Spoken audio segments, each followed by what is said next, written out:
Let's get it. Bitcoin dumped yesterday, but why did it do that? Is the dump over? Where is it going next? We're going to talk about all of that and more in today's episode from the Crypto Cabin. So let's go.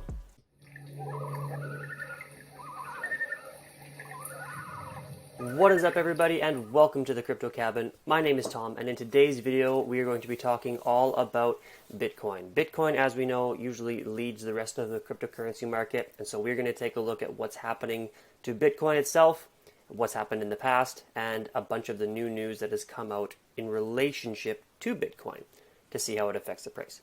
If you're new to this channel, please scroll on down, give this video a thumbs up, and then hit the subscribe button and click the notification bell and select all so you get notified when I post these new videos. Without any further ado, let's jump right in. So first things first, we've got Bitcoin taking a bit of a tumble over the last couple of days from right around 66,400. We dropped down roughly 12%, about 11-ish percent, down to 58.6, 58.5, depending on which exchange you're looking at, but roughly an 11 to 12% dip. So why did that happen? First of all, we've got a couple different things that could have happened. There's almost never one singular reason.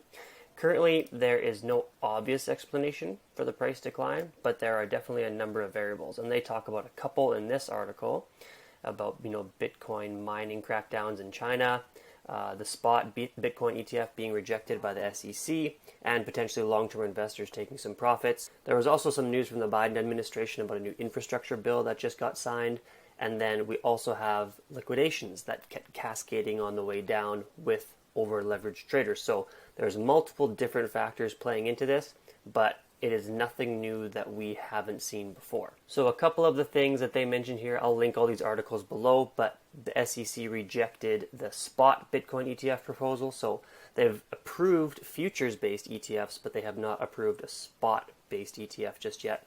The difference is futures tracks the future price of Bitcoin, so it's not going to track Bitcoin price directly. The spot Bitcoin ETF would. So they have said time and time again that they do not want to do the spot Bitcoin ETF at this point in time, but they are obviously okay with Bitcoin futures ETFs, as we have had the third futures ETF launch just a few hours ago. So what is this cryptocurrency bill that got passed down from Mr. Joe Biden? Well, basically it is that crypto exchanges will now be required to notify the IRS directly of crypto transactions. So this is going to bring obviously a lot more regulation to this space, and people aren't going to be able to hide profits as much as they maybe could before. So potentially that had a negative effect on the market. So in the hours after Biden signed this new infrastructure bill, Bitcoin and Ethereum did drop. So not saying that it is exactly the cause of it. There's multiple causes, like I've said, but it's definitely correlated and could bring some fear, uncertainty, and doubt into the market, which tends to dip the price a little bit. However, what are Bitcoin whales doing during this time? Well, they're buying up. Third biggest whale address added 207 Bitcoin at $62,000. So the whales continue to buy up these dips, which to me still is signaling that there is a ways to go in this bull market. Shouldn't say a ways, it depends on your definition of a ways, but I do think we are getting close. But the fact that they're still buying up these dips tells me we've got a little ways to go still. In other bullish news, India is set to legalize Bitcoin. They've gone back and forth. It seems like they've flip-flopped so much. There's been so much news that's come out about them going to ban it, but now it's been officially stated that they are not going to ban cryptocurrency. They've taken the ban off the table, but regulation is going to come in. And this is basically exactly what the United States said as well. They don't plan on banning it like kind of China did. They are going to work on regulating it, which is better than it being banned. However, a lot of people don't like the regulation side of it. They think the whole point of it was to get outside of the government regulation, and now it's going to be regulated. But it's better, in my opinion, to be regulated than banned completely. So there was a couple reasons why the price could have dropped. There's also a couple articles there that state that we are potentially not done yet with this bull cycle, and I completely agree. So here are a couple other ones that state or talk about where the price has gone in the past and where it could potentially mean that we are going in the future here. So this Bitcoin drop to 58.5K was basically a picture-perfect rebound according to this article and a couple traders here. So the 58,400 or 500 level, whatever exchange you work on, it's going to change slightly. But Michael Vandepop says here that we needed to hold this 58,400 level in order to prevent further corrections. So what was that level and why does it matter? When we come over to my Bybit account here with all of the different measuring tools we've got on here, we've got the 50-day moving average right here. That is exactly what we hit. There's also this horizontal support. This is from back the very first peak that we hit after the big run up to over 50, almost 60K. That's that horizontal level of support there, and it was lining up exactly with the 50-day moving average. So we got a really nice bounce off of that.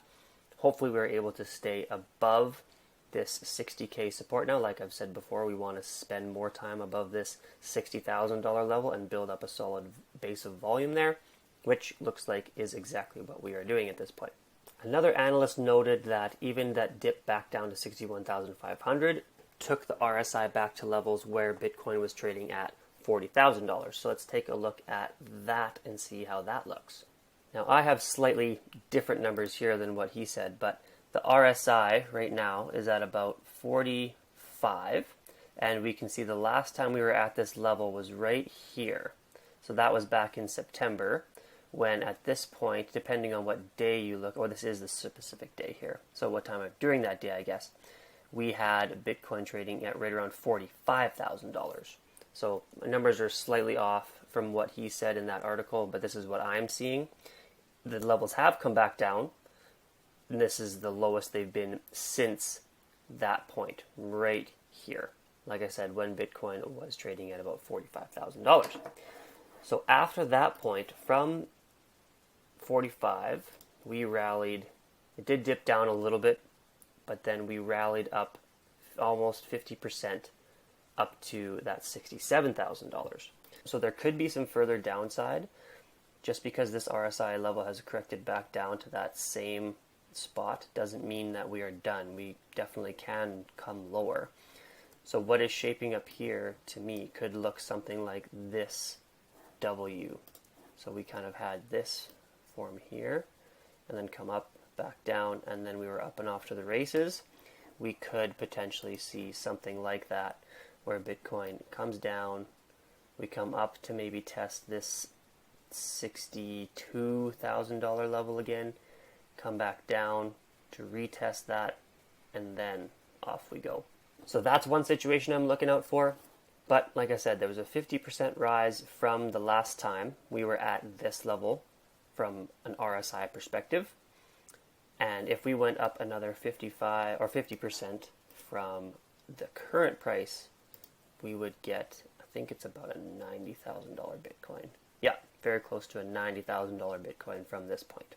There's also comparisons in this article to a double bubble, which is comparing this cycle to what happened in 2013, 2014 with the supply delta. So this is the difference between Bitcoin supply held short-term versus long-term, and it is now printing a bullish streak. So the creator of this is Charles Edwards, and so basically we had this green spike here would be very similar to this first green spike here before this red line, the supply delta, went way up, and then we came back down, and that is exactly where we are right now. So he's saying we are right about here, and we could potentially be getting this red line here starting to spike back up and get back up to a similar level where we were before. However, the price right now is way higher than when we started shooting up the last time, right? So we still have a little bit of room to go. So that's a direct comparison to the 2013 double bubble. I've seen lots of comparisons to the 2017 cycle as well. Regardless of which cycle you look at and try to compare it to, both comparisons are saying we still have a little bit to go. And this article touches on that very, very well. Here we have the 1.618 according to this person's technical analysis on 2013 and in 2017, saying we are here. We've just had the same thing happen here in 2021, and look at what happened right after that. We ran up to, according to his technical analysis, the 2.272, and we could be seeing this same pattern unfold, which would take us to, it looks like, just under a $200,000 Bitcoin. So my numbers personally are a little bit different, but very similar. So he had the 1.618. My 0.618 is lining up basically exactly where he talked about. So he's saying we are right about here. So after that, Bitcoin rallied up for another 1, 2, 3, 4, 5 to 6 weeks. It rallied up, and he had at the, I think it was the 2.272 or something. For me, it's the 4.236. Everybody's technical analysis is potentially going to be slightly different on what they use, but we did run all the way up to the top there, and we did have a little bit of a blow off top. So, like I said, for me, it's the 0.618 all the way up to the 4.236, a little bit of a blow off top. For him, he's got the 1.618 there, again rallying up for 5-6 weeks, and then the 2.272, a little bit of a blow off top. In 2017, we saw the same thing. So right around the 0.618, for him it was a 1.618, saw some resistance, and then Bitcoin rallied up for another 1, 2, 3, 4, 5, 6, 7, 8, 9 weeks. And then again, a little bit of a blow off top from the 4.236 for myself, and a little bit of a blow off top from his 2.72. Now let's take a look at 2021. So according to his technical analysis, we were at the 1.618, potentially rallying up to, again, the 2.72. This level is just over 60,000, right about 62. What I've got here is, 62,000. This is where we're hanging out right now. Same sort of thing. And then if my analysis were to play out the same way as before, then we could potentially be getting up to over 250, a little bit of a blow off top, but his was just under 200,000.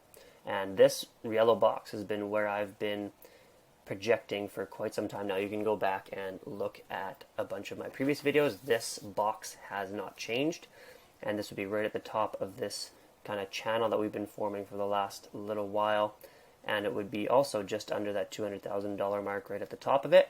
So this is what I'm looking out for near the end of December at some point. However, like I've talked about multiple times before, that's the first narrative, the end of the year. There's also the narrative that we could extend out, because like I said last time, in 2013, we rallied up for 1, 2, 3, 4, 5. It was like 5 or 6 weeks, right, that we rallied up. And then in 2017, after that resistance at the 1.618, we rallied up for another 9 weeks, I believe I said. So if it went from 5 or 6 to 9 or 10 weeks from 2013 to the 2017 cycle, we could potentially see maybe 13 or 14 weeks this cycle. And this May line here is if we were to continue lengthening the cycles at the same rate we did from 2013 to 2017 from the halving to the top of the market. So this is the longest I would see it going at this point in time. Like I said, the first narrative is end of the year. I now have kind of a third narrative. These are just all the things that I think we need to be prepared for, is that we continue to lengthen a little bit from this retest of the 0.618. So again, 2013 it was 5 or 6 weeks. 2017 it was 9 or 10 weeks. So then we could potentially be looking at 13 or 14 weeks from this point right here, which would take us all the way to Valentine's Day, February 14th, 2022. Like I said, there's no knowing exactly when this thing is going to peak out. A lot of people do think the end of the year because people are taking profits, tax purposes, yet cycles do appear to have been lengthening. The first cycle was not exactly like the second cycle of 2017, and so there's no reason why this one needs to be exactly like the other two. Percentages are going to change, numbers are going to change, but when you compare this cycle compared to previous cycles, all indications are that there is still a little ways to go. We're getting close, but there's still a little ways to go here. So like I said, we got a couple different narratives for timelines. I'm looking at end of the year. If we're not up near that yellow box by the time we get there, potentially looking at February. And if we're nowhere near the top of this channel at that point, then we could potentially be looking at May. So we just got to take it day by day, week by week, month by month at this point, and see where the Bitcoin price is at at certain times. That is it for today. Thank you so much for watching, and if you stuck around to the end, got some value out of this video, and haven't done so already, please scroll on down, give this video a thumbs up, and then hit that subscribe button and click the notification bell and select all so you get notified for when I post new videos. Thank you so much for watching today's episode of the Crypto Cabin, and I will see you next time.